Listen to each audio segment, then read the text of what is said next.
Hello gardening friends. Today is the day that we're going to talk about this cover crop and what to do with it, because I have now reached the very difficult point where I have to kill it. I've kind of been putting it off because frankly I don't want to kill it. They're big healthy plants and like part of me wants to just let them live out their lives happily and go to seed and all that, but they do have a purpose here.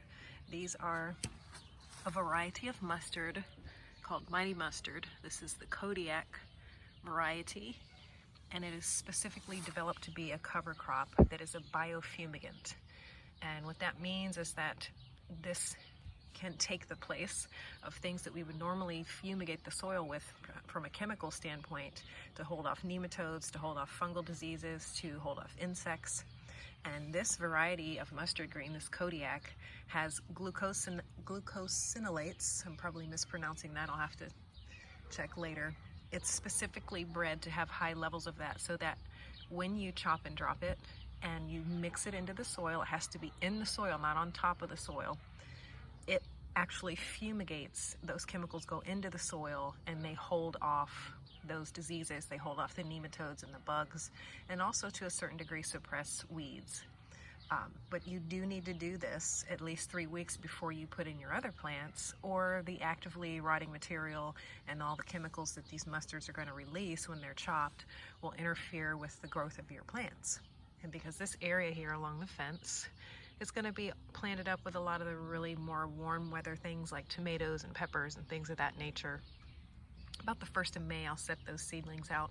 So this is a good time to chop and drop and to get these mustards incorporated into the soil where they can do their work of making sure that there aren't any diseases or nematodes or things hanging out that could harm the plants. And the way that you do that, you could mow it, but the mower would kind of throw this stuff everywhere, and then I'd end up compacting the soil by walking back here and running a lawnmower. So I don't really want to do that. I'll kind of do it the hard way with a shovel. And you just come in kind of diagonally so that you're chopping the stalk, and then go straight.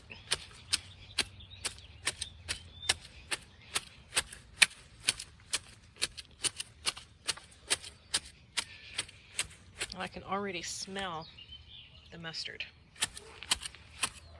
And you just get it chopped up as fine as you can, within reason. And once all this matter is chopped up, you're going to want to work it into the soil, either by turning it over, or what we're going to do is just to put a fine layer of topsoil on top of what we have here to help build this area up, because it does tend to pond a little bit here, but also to completely cover the mustard so that the beneficial effect in the soil can happen. Because if it's just laying on top like this, the chemical reaction is just being wasted into the air. It has to be like underneath. So that's what I'm going to do all up and down this area here today to prepare this area for planting in about 3 weeks. If you have any questions about it, I'll be posting some specific information about the Mighty Mustard cover crop and about the glucosinolates. I'm having a lot of trouble with that word. This particular chemical compound that they're bred to have a lot of, and how it helps the soil. I'll post a little more info about that. Till then, happy gardening. Sorry, mustards. So here we are, part of the way through the process. You can see that the mustard greens have been chopped, dropped, turned a little bit into the soil, and then a thin coating of topsoil has been put on top of that. I didn't have the heart to chop that one down. It's about to flower. I'll let it go. And here you just see where it's been chopped and not yet incorporated into the soil completely. Like here, it's kind of dug in a bit, but not all the way. And when I layer the topsoil on top of that, it will bury the mustard greens so that their chemical properties can work in the soil. If they're lying on top of the soil, they're not going to do anything except for the very, very tippity top surface layer of the soil, which is pretty useless to the plant roots. So I'm just going to continue all along this line and keep you updated. In case you're wondering, we are using Oakland Nursery's topsoil, which contains no animal manure, which is critically important, and no human waste either, no com-till. That is something that's very important to us. We have not been able to get a hold of a topsoil that is of the quality that we wanted, except for this from Oakland Nursery. It's nice and dark. It contains the right amount of sand for what we're doing. No manure. Is it the most sustainable thing in the world to buy plastic bags full of dirt? No.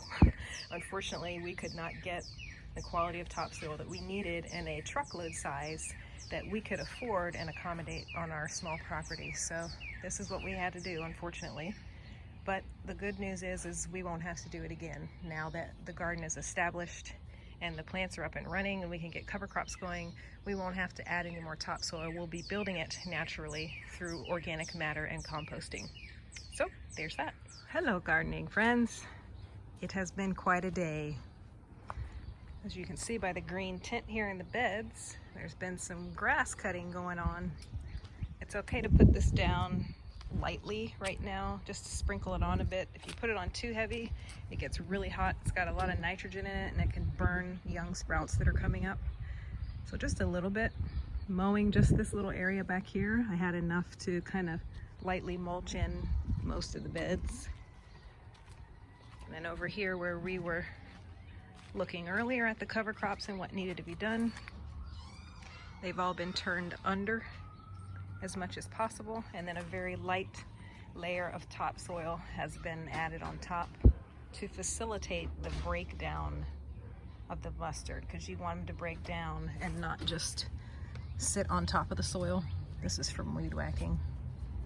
And this big one I'm going to save here because I want to show you all the taproot that this plant develops and how it can go pretty far down into your soil and bring up nutrients into its leaves, which when you chop and drop, you release for your garden plants. Garlic is now standing alone proudly. And I've taken out some of the purple dead nettle and hung it up to dry in the sun for medicinal purposes.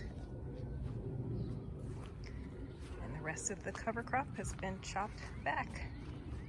And all this soil, I put the grass clippings over here on extra thick because I did not add any topsoil to this area. The plant that I'm going to put here doesn't like particularly rich soil. It likes things a bit gravelly and well drained, and that's exactly what we have right here. So I'm not going to bother putting topsoil in where it's not needed, because that would be wasteful. And so here's what we have now in this area.